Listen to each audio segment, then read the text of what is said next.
సార్వత్రిక ఎన్నికల్లో ఆంధ్రప్రదేశ్లో వైఎస్ఆర్సీపీ ఘోర పరాభవాన్ని చవిచూసిన తర్వాత ఆంధ్రప్రదేశ్లో కమలం పార్టీ ఆపరేషన్ ఆకర్ష్ని ప్రారంభించబోతుందని వైఎస్ఆర్సీపీ ఎంపీలే టార్గెట్గా చేసుకొని కమలం పార్టీ ఆంధ్రప్రదేశ్లో ఆపరేషన్ ఆకర్ష్ని కొనసాగించబోతోంది అంటూ కొన్ని వార్తలు సోషల్ మీడియాలో చక్కర్లు కొడుతున్న నేపథ్యంలో వైసీపీ నేతలు కొంతమంది వైసీపీ ఎంపీలు కమలం పార్టీలోకి వెళ్ళే అవకాశం ఉంది అంటూ కూడా కొన్ని వార్తలు వస్తున్నటువంటి నేపథ్యంలో ఆ ఎంపీలు ఎవరు, వారిని ఎందుకు ఆకర్షించాలని కమలం పార్టీ చూస్తుందనే అంశాలకు సంబంధించి మనం విశ్లేషణ చేసుకునేటువంటి ప్రయత్నం చేద్దాం. ప్రస్తుతం మనతో పాటు ఉన్నారు ప్రముఖ రాజకీయ విశ్లేషకులు కృష్ణకుమారి గారు. మేడంతో మాట్లాడదాం. మేడం నమస్తే. మేడం నమస్తే. వైసీపీ ఘోర పరాభవం చవిచూసింది మొన్న జరిగినటువంటి సార్వత్రిక ఎన్నికల్లో. ఈ నేపథ్యంలోనే కమలం పార్టీ వైసీపీ నుంచి గెలిచినటువంటి 4 ఎంపీల మీద కన్నేసిందని ఆపరేషన్ ఆకర్ష్ పేరుతో ఇద్దరిని కమలం పార్టీలోకి తీసుకునే ప్రయత్నం కూడా చేస్తోంది అంటూ కొన్ని వార్తలు అయితే వస్తూ ఉన్నాయి. ఆ ఇద్దరు వైసీపీ ఎంపీలు ఎవరు, వారు నిజంగా భారతీయ జనతా పార్టీలోకి వెళ్ళే అవకాశం ఉందా, కమలం పార్టీ వ్యూహం సక్సెస్ కాబోతుందా అంటే ఏం చెప్తారు? ఖచ్చితంగా సక్సెస్ అవుద్దండి. ఇద్దరు కాదు, మీకు పొరపాటు న్యూస్ వచ్చింది, 4 వెళ్తారు. వారితో పాటుగా రాజ్యసభ ఎంపీలు కూడా వెళ్ళే అవకాశం ఉంది.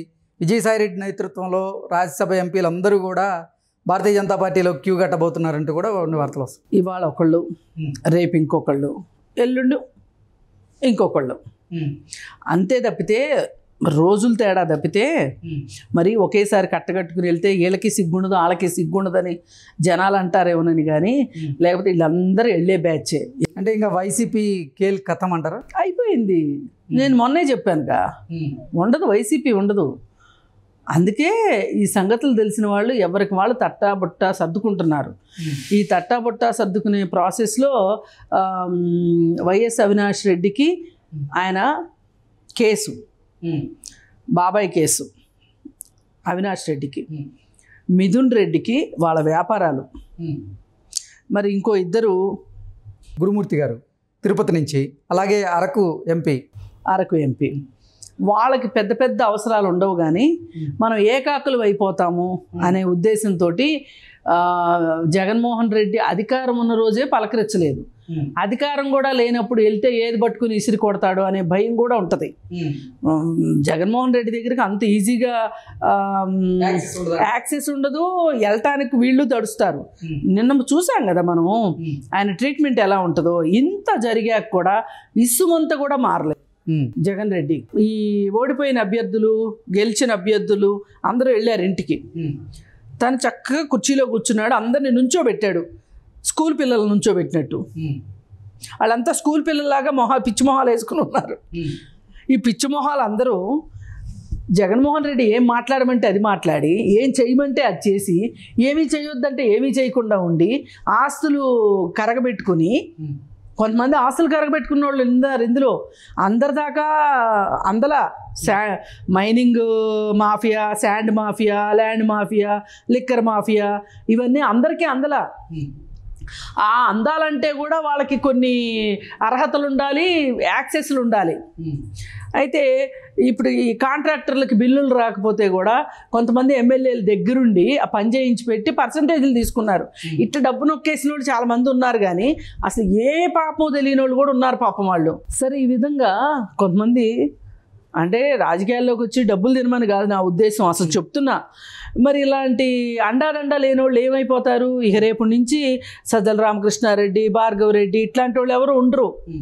ఈ తలసిల రఘురాము వీళ్ళెవరు ఉండరు, అక్కడ అత్తాపత్తా ఉండరు. ఈ ఓడిపోయిన వాళ్ళందరూ వాళ్ళ వ్యాపారాలు చూసుకుంటా ఆ రాష్ట్రంలో బతకలేకపోతే వేరే రాష్ట్రాలకు వచ్చి బతకాల్సిందే. అక్కడ పరిస్థితులను బట్టి అట్లా ఉంది. ఇప్పుడు మొన్న నాని మీద కోడిగుడ్లు వేశారు, వల్లభనేని వంశీ ఇంటికి వెళ్ళారు.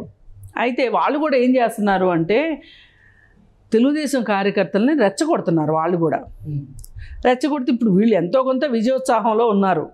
ఇలాంటప్పుడు వాళ్ళు వీళ్ళని రెచ్చగొట్టకూడదు. ఆ రెచ్చగొట్టిన వీడియోలు కూడా బయటకు వచ్చినాయి. రకరకాల విన్యాసాలు చేస్తా అయ్యేసరికి వాళ్ళు వెళ్ళారు.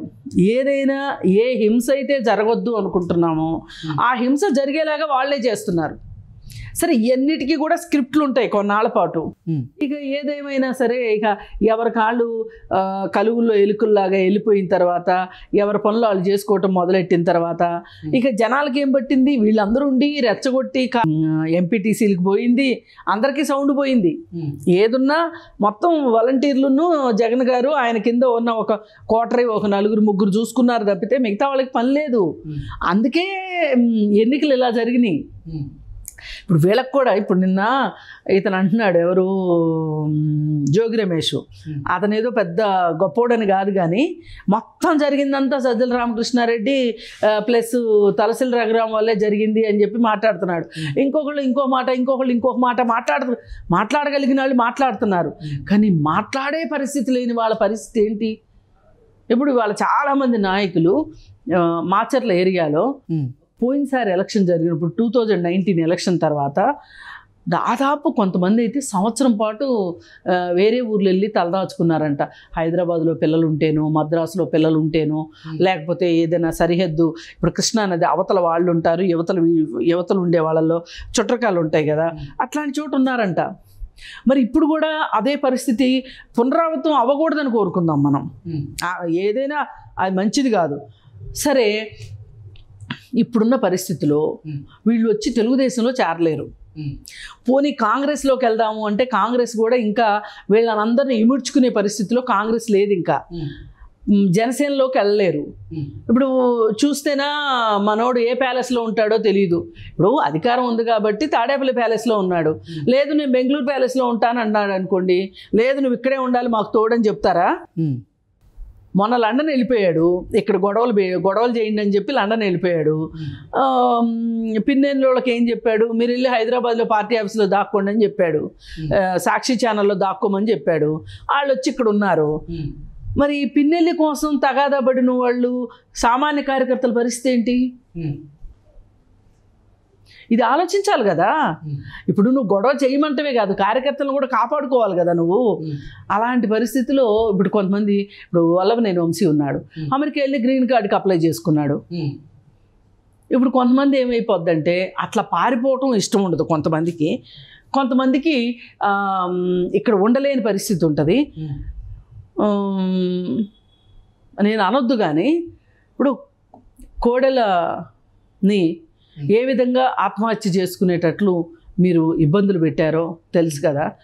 ఇప్పుడు ఆ పార్టీలో కొంతమంది ఎవరు ఇబ్బంది పెట్టకపోయినా సరే తట్టుకోలేక ఆత్మహత్యలు చేసుకునే వాళ్ళు ఉన్నారు.